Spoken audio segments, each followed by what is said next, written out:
Всем привет! Многие из нас сталкиваются с такой проблемой, как храп. Особенно те, кто храпят, знают, какие неудобства доставляет близким нашим это дело. Я тоже с этим столкнулся. Сейчас поделюсь с вами пару способами, которые помогли от него избавиться.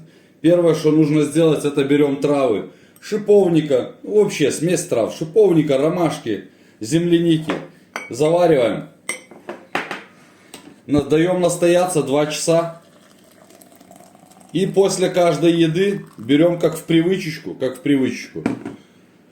полоскать горло вот этим настоем. Это первый способ. Теперь второй способ.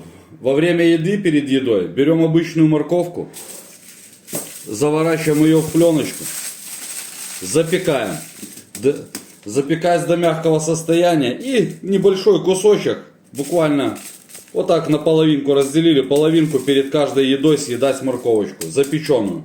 Это тоже обязательно очень помогает.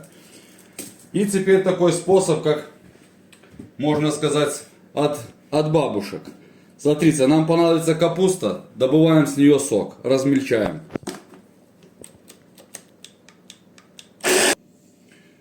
Помололи нашу капусточку, берем таким дедовским способом. Переворачиваем в марлечку.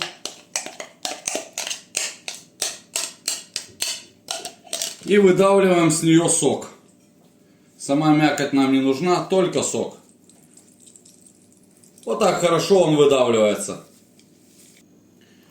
Выдавили сок, переливаем в стаканчик. Перелили. И берем чайную ложечку меда, добавляем сюда же. Добавили, размешиваем полностью. И вот такой вот, можно сказать, сок нужно пить за 3 часа до сна. Все эти методы точно помогут, они проверены. Примерно мне помогло месяца за 1,5, но нужно ежедневно выполнять. И с храпом вы поборетесь. У кого есть ваши методы, пишите. Всем здоровья!